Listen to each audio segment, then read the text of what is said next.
बेरेखायाथ' आरो मा बुंगोन बिसोरो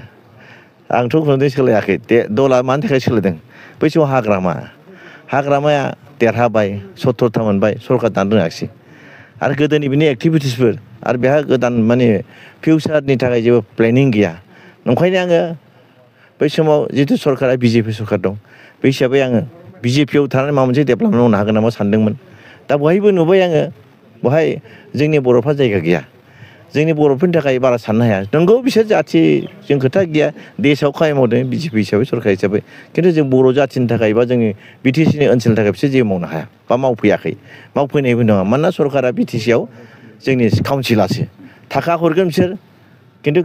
खामानि मावनाया जोंनि काउन्सिलासो मावगोन बहाय डाइरेक्ट आसाम सरकार जेबो मावफैनो हाया ओंखायनो बेखौ साननानै दिनै नुबाय माने बिदिनो थानानै मा जागोन आरो जोंहा भबिसत दं भबिसत थानायखाय आङो एबार जेरैखियाबाबो माखासे जेन'बा माखासे खारनफ्राव बहुद आं बदनाम लादोंब्लाबो आं बे बदनाम लानाय केलकुलेटेड भाबै खालामदों आं एम दानजादों बे आंनि केलकुलेसन बा केलकुलेटेड भाबै खालामदों बहाय अनिस्स' खोथाबै नङा एम दानजानांगौ आं दाय मावनानै दानजादों नङा आं दाय मावनानैनो बे एमखौ दानजादों मिन्थिखागौ बेबायदि खोथा बुङोब्ला प्रमद बर' सारनि खोथा दानखागोन प्रट'कलनि खोथाखौ दानगोन थेवब्लाबो दाननायानो आंनि थाखाय मोजांसो साननानै आं बेखौ माबादों नङाब्ला आङो डाइरेक्ट जुदि बिजेपिआव ओंखारनानै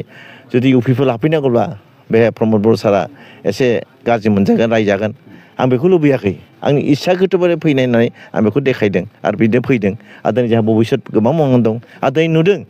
प्रमद बर' सारा जा मावदों हाग्रामानिखौ बुहुद आकास फाताल तफात डेभेलपमेन्टआ मावदों नंगौ खिन्थु बिनि गुन मावनायनि गुन पलिसि गासिबो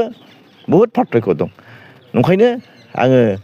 इउपिपिआव हाबदों आरो हाबनायनि खारना जाहैबाय जोंहा बिपिएफआव थानानै जेबो जाया आरो बिजेपिआव थानानै जेबो मावनो हायाखै मावनो हानाय नङा ओंखायनो ओरैहाय आं इउपिपिआव हाबदों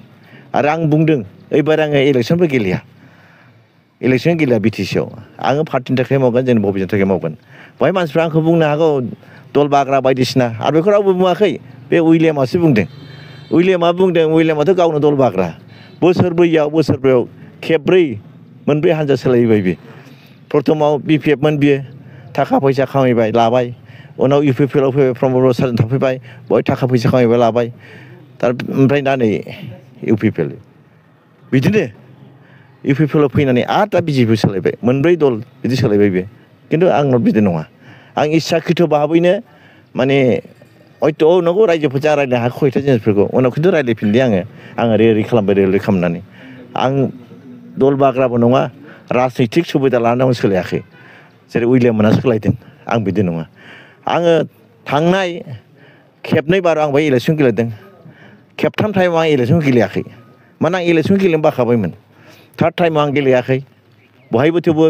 बिपिएफआ 6,500 भट मोनदों ओमफ्राय जिरन बसुमतारी होनदों 11,500 माने 12,000सो भट मोनदों एबार आं फैबाय बयबो लेंनायाव हाग्रामाबो लेंबोदोंमोन आंखौ आं दा 17,000 फ्राय 18,000 खाथि भट मोनदों बे आरो दा नंखायनो दल बाग्रा बा सुबिदा बादि आं बै समावनो आंना थार्ड टाइमाव आं देरहाखायोमोन फर्थ टाइमाव देरहायोमोन आं देरहानायखौ जेबो सानाखै मानोना रायजो राजाफोरनो जिखिनि मावनो हानांगौ आं बेखौ हयथ' गोबां सम मावनो हायाखै बै समाव हाग्रामानि समावबो बिदिनो बहुद रेस्टुरेन्ट दं माबा दं बेनि थाखाय आं मावनो हायाखै दिनैबो आं ओंखायनो लुबैदों आं पार्टियाव थानाय खामानि मावगोन जोंनि भबिसत सरकारजों सहाय खालामो बे हिसाबै आङो बहाय आङो एबार इलेक्सनबो गेलेया आरो आं भबिसतआवबो गेलेनाय नंला आरो बेनो आं रावखौनो पार्टिबो सोलायाखै सुबिदा बादियाबो नङा बे आरो